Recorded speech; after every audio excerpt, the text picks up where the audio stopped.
বন্ধুরা, আজ জনগণনার যে গুরুত্বপূর্ণ যে তথ্যগুলো প্রয়োজন হয়ে থাকবে আপনাদের, সেই বিষয় নিয়ে আজ এই ভিডিওটা আপনাদের কাছে করলাম। আপনারা স্কিপ করে চলে যাবেন না, ভিডিওটা ফুল ভিডিওটা দেখবেন। কি কি তথ্যর আপনার জরুরি প্রয়োজন আর কি কি প্রয়োজন নেই, এই ভিডিওর মাধ্যমে আমি আপনাকে জানিয়ে দেব। তো এই ভিডিওতে আপনি জানতে পারবেন কি কি প্রয়োজন আপনার জনগণনার ক্ষেত্রে ডকুমেন্টসের। জাস্ট কটা নথি আপনার প্রয়োজন আছে, সেটা এই ভিডিওর মাধ্যমে আপনারা জানতে পারবেন। সর্বপ্রথম, অনলাইনে যখন আপনারা যাবেন এই সেন্সারটা যখন করতে যাবেন অনলাইনে, সেখানে সর্বপ্রথম আপনার লোকেশান ট্যাপ করবেন যে আপনি কোন লোকেশানে থাকেন। যদি আপনার বাড়ির লোকেশানটা পাওয়া না যায়, তাহলে আপনি কি করবেন, তো এই ভিডিওর মাধ্যমে আপনারা জানতে পারবেন। যদি আপনি আপনার বাড়ির লোকেশানটা না খুঁজে পান, তো আপনি লোকেশানটা দিতে পারেন। যদি আপনার বাড়ির পাশাপাশি কোনো ক্লাব ঘর বা কোনো মসজিদ বা কোনো মন্দির বা কোনো তীর্থস্থান বা কোনো নামি গুণী ব্যক্তির বাড়ি, যেটা হচ্ছে লোকেশনের মাধ্যমে আপনাকে সরকারের খাতায় ট্র্যাক করে জানতে পারে যে এই লোকেশনে এই ব্যক্তিটা আছে। তো আপনার যদি লোকেশন পাওয়া যায় ভালো, না পাওয়া গেলে আপনি পাশাপাশি লোকেশানে যে ক্লাব, মন্দির, মসজিদ বা স্কুল বা কলেজ যেটা রয়েছে, আপনারা সেই লোকেশানটা ওখানে সাবমিট করবেন, যেটা আপনার বাড়ির পাশে থাকবে। তো সেই ক্ষেত্রে আমি বলবো আপনাকে লোকেশানটা এইভাবে আপনারা সাবমিট করবেন। আর আরেকটা হচ্ছে যেসব মহিলাদের বিয়ে হয়ে গেছে, তো বিয়ে যেসব মহিলাদের হয়ে গেছে, সেই সব মহিলাদের উদ্দেশ্যে আমি একটাই কথা বলবো তার গার্জেনদেরকে, যে বিয়ে হয়ে গেছে যদি শ্বশুরবাড়ি থাকে, তাহলে আপনার রেশন কার্ডের সাথে তিনি যদি যুক্ত থাকে, তো এই যে সেন্সার জনগণনায়, তো আপনারা সঠিক ওই মেয়েটাকে তার স্বামীর ঘরে এই ফর্মটা ফিল আপ করতে বলবেন। কেননা সে আপনার বাড়িতে রেশন কার্ডের সাথে যুক্ত আছে, আপনি হেড আছেন, বিয়ে হয়ে গেছে, এখন সে শ্বশুর বাড়ি চলে গেছে, সে যদি সেখানে থাকতে চায়, সেখানে পার্মানেন্টলি যদি সেখানে বসবাস করতে চায়, তো তার শ্বশুর বাড়ি যে এই জনগণনার ফর্মটি সাবমিট করবেন। আর যে মেয়েটা বিয়ে হয়ে গেছে তার বাপের বাড়ি থাকে, যদি সে তার বাপের বাড়িতে পার্মানেন্টলি থাকতে চায়, তো ওই মেয়েটিকে হচ্ছে যে আলাদা করে বাপের বাড়িতে এই যে ফর্মটা আছে জনগণনার, এটাকে ভরতে হবে। এটা হচ্ছে সিস্টেম।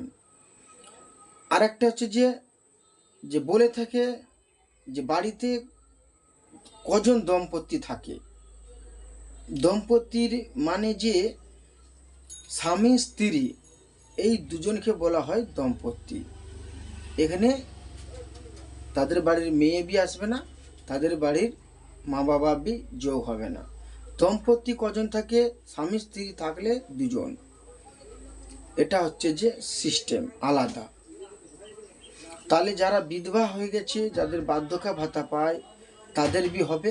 তো যার যেরকম ক্যাটেগরিতে ভাগ আছে, তারা সেই হিসাবে ফর্মটা ফিল আপ করবেন। আর একটা হচ্ছে যারা এখনও বাড়ির প্রধান সিলেক্ট করছেন না, তাদেরকে বলবো বাড়ির প্রধান সিলেক্ট করুন। কে হবে আপনার ওই বাড়ির প্রধান? যদি আপনি হতে চান, তো আপনার সঠিকভাবে নামটা নথিভুক্ত করবেন। আর যদি আপনার বাড়ির কোনো মহিলাকে করতে চান তো মহিলাকে भी করতে পারেন, অসুবিধা নেই।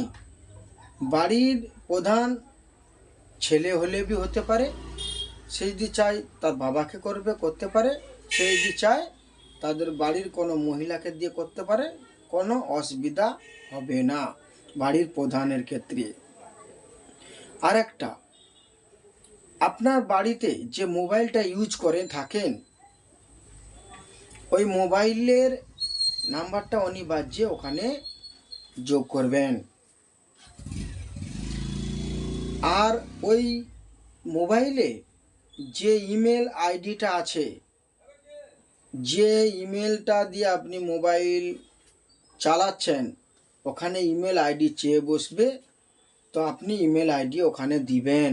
ইমেল আইডিটা দিলে আপনার জন্য সুবিধা রইবে। আপনার ইমেলে সরকার থেকে মেসেজ আসবে যে আপনার কোনো সুবিধা রয়েছে কিনা, তো সেই ক্ষেত্রে ইমেল আইডিটা আপনারা মনে করে দিয়ে দিবেন। আর একটা, আপনি আপনার বাড়িতে রুম কটা আছে এইটা অনেকটা গুরুত্বপূর্ণ। আপনি যেটাই বসবাস করে থাকেন সেইটাই হচ্ছে রুম, যেটা হচ্ছে যে বসবাস করে।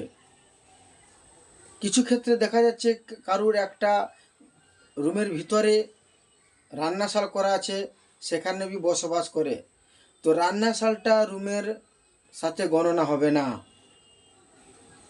সেই ক্ষেত্রে বলবো যেটা আপনি বসবাস করেন সেইটাই বলবেন। একটা রুমে যদি থাকেন একটা বলবেন, দুটা থাকলে দুটা বলবেন। এখানে তোমার হচ্ছে যে রান্নাশাল রুম হবে না, প্লাস যেখানে চান করে থাকেন ওটা भी আপনার জন্য রুমে গণনা হবে না। তো সেই ক্ষেত্রে আপনাদেরকে বলবো আপনার যেটা বসবাস করেন সেইটাই ওখানে নথিভুক্ত করবেন। একটা থাকলে একটা রুম বলবেন, দুটা থাকলে দুটা রুম বলবেন। আর আপনাকে জিজ্ঞাসা করবে রুমের ভিতরে কি মেজায় আছে, আপনারা সেটার भी উত্তর দিবেন। যদি থাকে বলবেন, আর যদি না থাকে না বলবেন। প্রশ্ন করবে আপনাকে যে আপনি যে বাড়িতে থাকেন সেটা ভাড়াটিয়া বাড়ি না নিজস্ব বাড়ি। যদি ওটা ভাড়াটিয়া বাড়ি হয়ে থাকে তাহলে বলবেন, আর যদি নিজের বাড়ি থাকে আপনি নিজের বলবেন। তো এই কটা গুরুত্বপূর্ণ প্রশ্নর আপনাকে সঠিকভাবে উত্তর আগে থেকে জেনে রাখা দরকার। আর একটা কথাটা হচ্ছে যে আপনি এই জনগণনার সাবমিট কোথা করবেন, আপনার জন্য অনেকটা গুরুত্বপূর্ণ এটা। আপনি যদি অনলাইনে করে থাকেন, অনলাইনে হচ্ছে যে 1 থেকে 15 তারিখের মধ্যে অনলাইনে সাবমিট করতে হবে। অফলাইনে 16 থেকে 31 তারিখ অবধি অনলাইনে হবে না, ওটা হচ্ছে ম্যানুয়াল আপনার বাড়ি বাড়ি সরকারি অধিকারীরা যে করবে। তো অনলাইনে করলে কি সুবিধা, অফলাইনে করলে কি সুবিধা, এটার বিষয় অনেকটা লম্বা ভিডিও হবে। নেক্সট ভিডিওতে আপনারা জানতে পারবেন এটার বিষয় কি করা যায়। তো চ্যানেলটাকে সাবস্ক্রাইব করে রাখুন। এরকম সরকারি কোনো প্রকল্পর ভিডিও এসে থাকে এই চ্যানেলের মাধ্যমে। ভিডিওটা ভালো লেগে থাকলে একটা লাইক করে দিবেন, চ্যানেলটাকে সাবস্ক্রাইব করে রাখবেন, আর পাশে থাকা বেল আইকনটা দাবিয়ে রাখবেন। আর এই ভিডিওটা বেশি বেশি করে শেয়ার করুন আপনার বন্ধু বান্ধবদের কাছে, যাদের প্রয়োজন হচ্ছে যে নথিগুলো যোগ করতে পারে হচ্ছে যে ইনফরমেশান ফর্মে, জনগণনার ফর্মে। তো সেক্ষেত্রে বলবো ভিডিওটা বেশি বেশি করে শেয়ার করে দিন। আপনার সাথে দেখা হচ্ছে পরবর্তী ভিডিওতে।